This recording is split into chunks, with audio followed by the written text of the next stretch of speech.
Iron money, it's to be, as that to be. So, iron money. I'm not torrent, yes, Rahim torrent, the music competition. Thank you very much. The blessed. Happy birthday. No go. Happy birthday. The Santos. Blessed is the Lord naked the quaggy.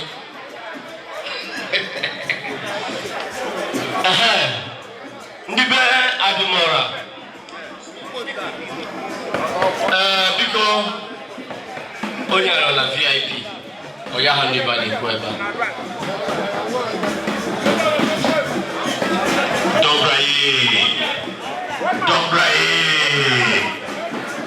Dombrae Kadila from Gedimora. Because in Noche on a case for long. I don't the picture. Manager except Ichie one Maka. Every other person, then I get Teba. I to be Bella, who never home.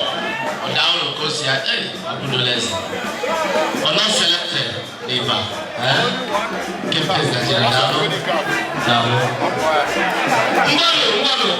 Or the water gun the children.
Yes.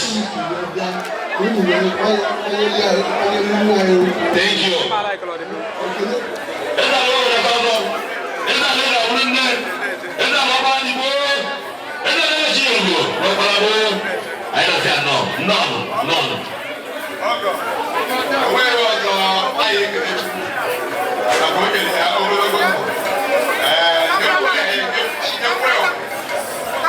So I can ask when you to rest. I have all celebration of life.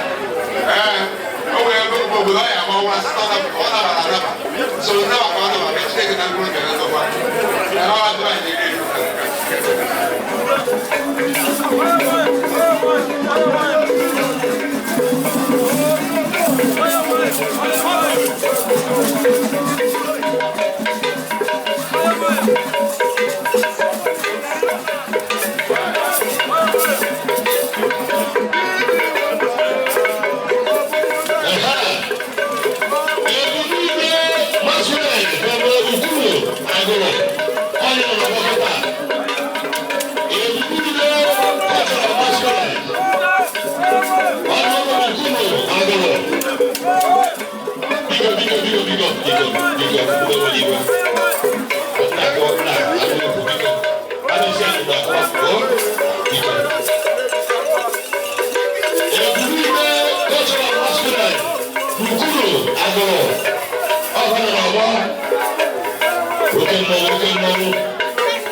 Patrick!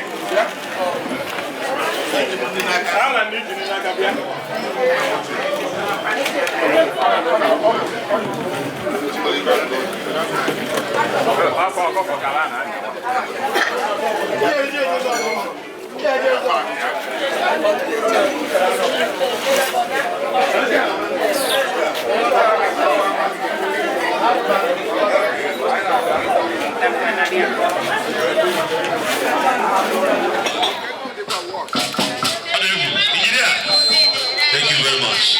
Madam Bano, are you the clerk of the house? That's an Thank you very much. That's an Akunata. Yeah. That's an also Nnukwu.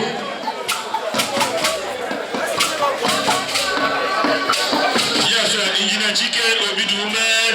No more easy. No more easy. Ramata Nnukwu. Engineer Chike Obidume, one of the son of Mr. Philip. Yes, now thank you.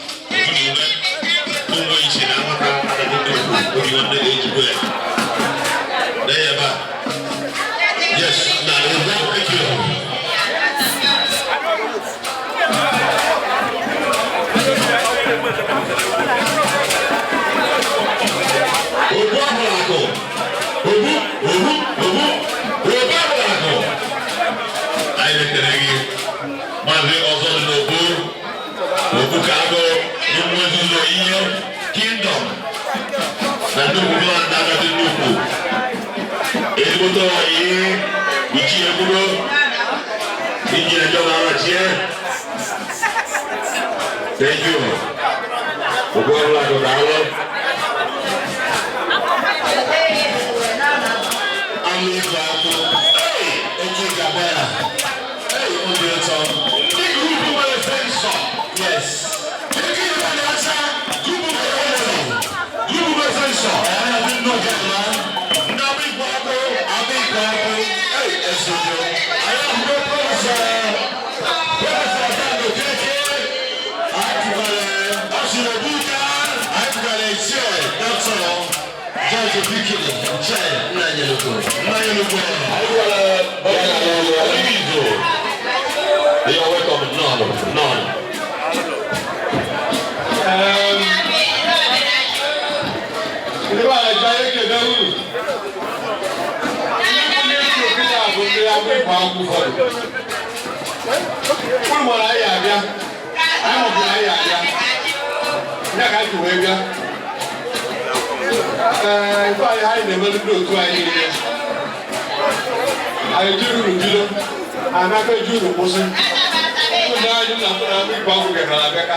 Mrs Felicia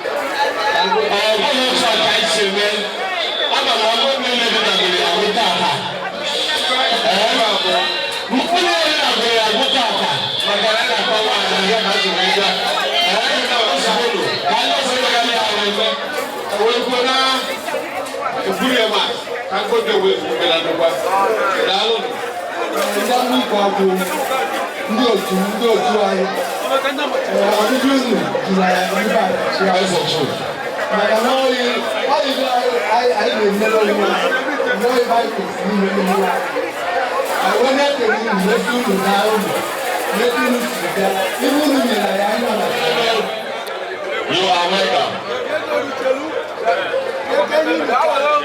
Okay. Okay, hey! What do you mean? Sir, I don't force. I don't get down. What do you mean? Adazi Nnukwu. Otibinya. Ofobi H-Way. Otibinya. On the table. The man from Louisiana.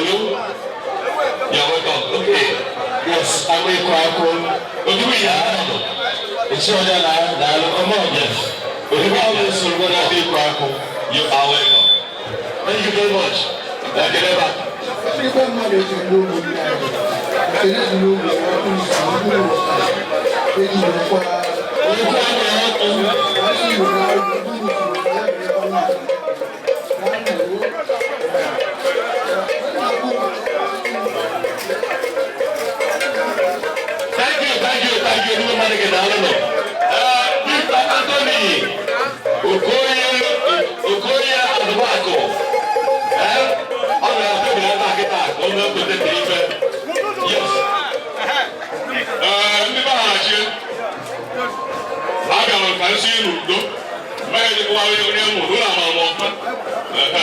So it was a little bit close to the time.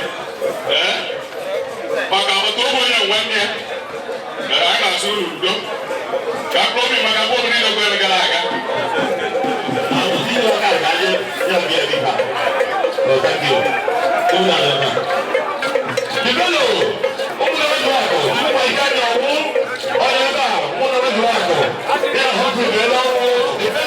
You're welcome.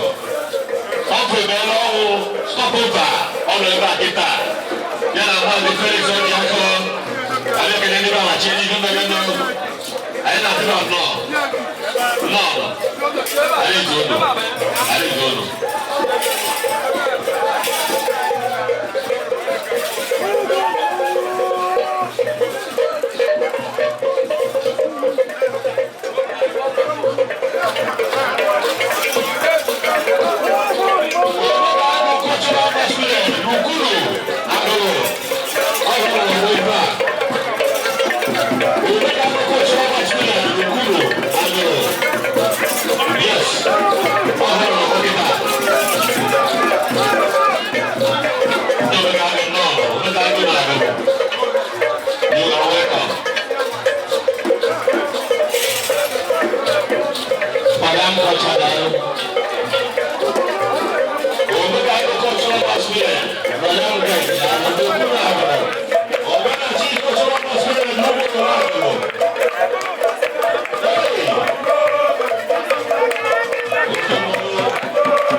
On behalf of the town, Adazi Nnukwu, I make it. Even an Yocha, Adazi Nnukwu, I go agree. Man, when you go on my own, you don't want to check for your man as security. I'm more coming. I am trying to integrate them. I am Madam Gaya launching guy, we are following you. We are footsteps. We want to abide by your rules. In Jesus' name.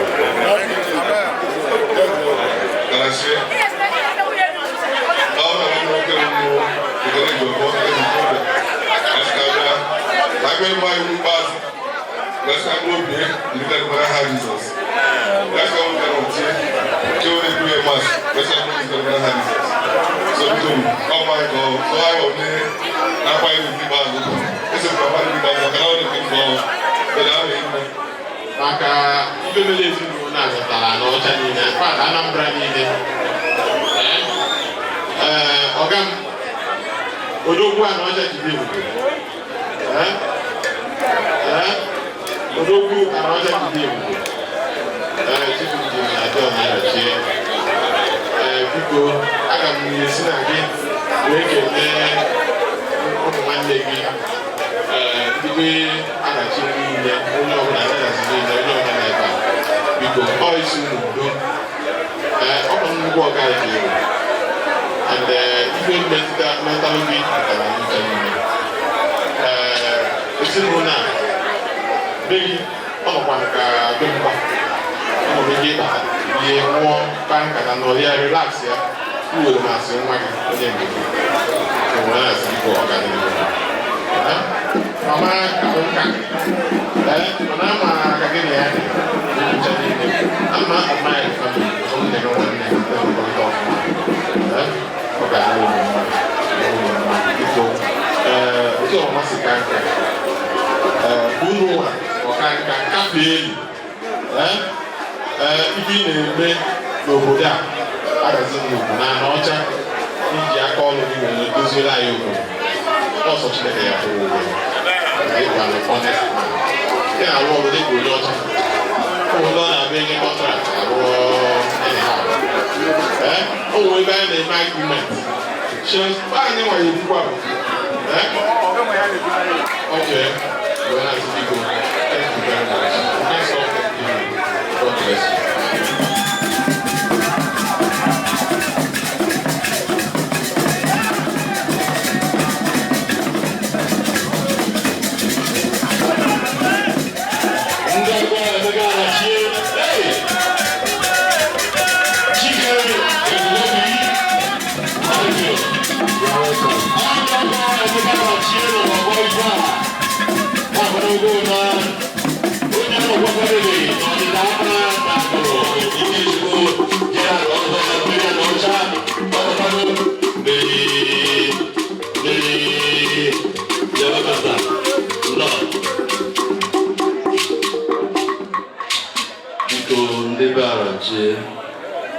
Ife metụtara metụtara wee na-asị na anyị na-ezinụlọ adị na mmadụ wee sị na ife anya mmiri ara adịbazi ọzọ ma ife ọzọ ebute anyị ebe anyị abụ ife ahụ anyị kelesịrị obi kelekwa onwe anyị na obiri ndụ ọfụma wee zụpụta ndị odogwu odogwu maka na ịbatara ebe a maka nnukwu obi wee na-asị na agbụrụ unu dị mma nze wee na-asị Chukwu ka ọ dịkwa mkpụrụ obi na ndokwa na Jizọs Kraịst bụ onye nwe anyị.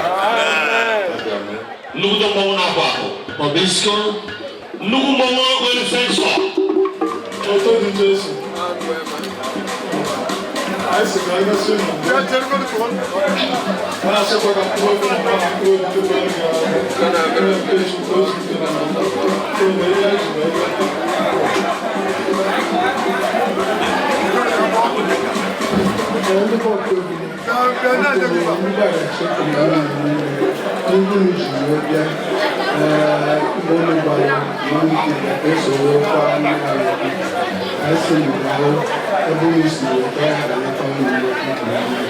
in Jesus' name.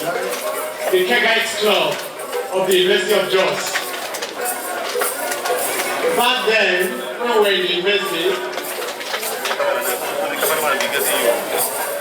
Chief Arachie was our chief, and he was one of the best chiefs the Kegates Club ever produced in the University of Jos. It was during his time the Vice Chancellor of the university. He led the club in a very great way. That is why I am here today representing the Kegates Club of the University of Jos. Thank you very much.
Sister Christy.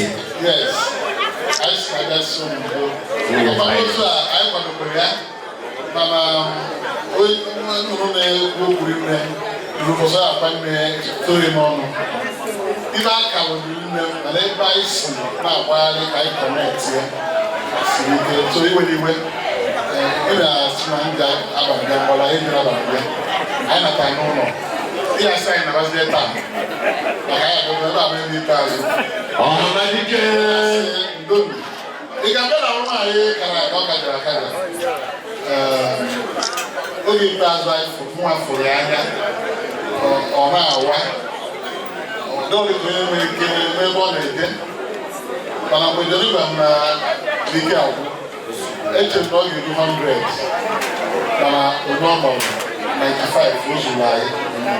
I make a rich make and I'm going.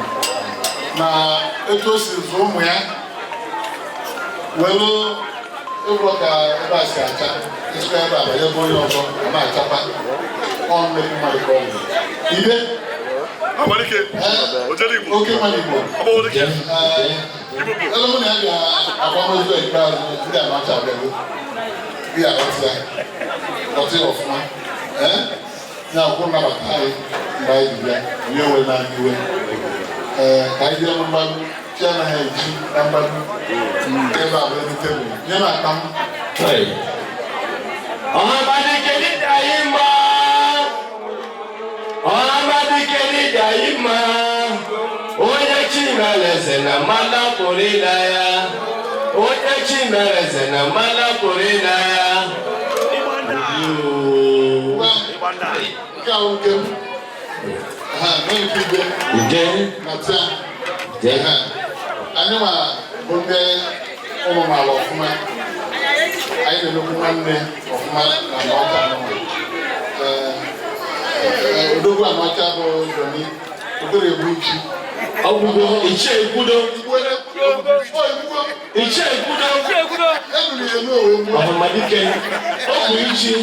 on Monday, or no Tuesday, mommy and mom.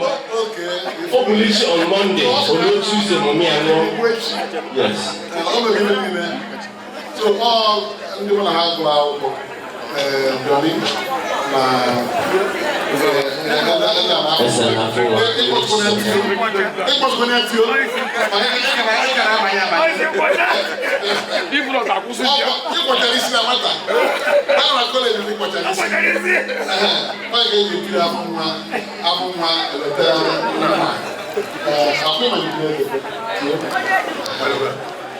it's I kind of phone, who I have a meeting. Or the decade. Western, I will be ever. Was the one on the two. I do my better when I was there. Adazi will your second home. And I give a home really. Different from my father. Many dollars. Hey, So, Adazi Nnukwu.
I'm not mitigating you. Is it on? Of one. Of one I'm also cooking.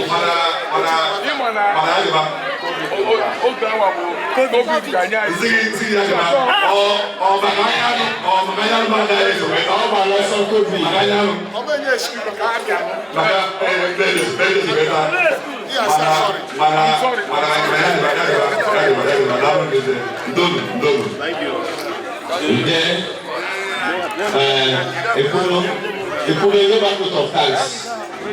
Okay. Now,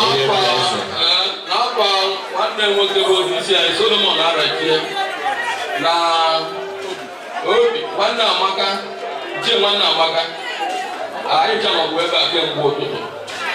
When I see about it, however, so I will be not ever. When I see my country, I will be. So I will like to know where I came back.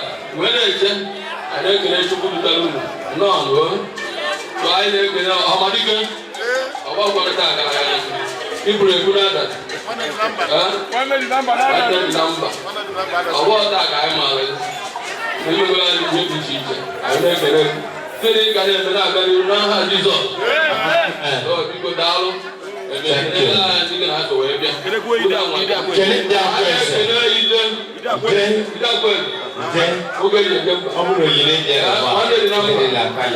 No, because I don't want to do an not to do the offer, not to the parents to do. You don't know what I have to say. I will leave with you. Over with that. And I'll say, was it that? That's a German money. So you go. anyị ekele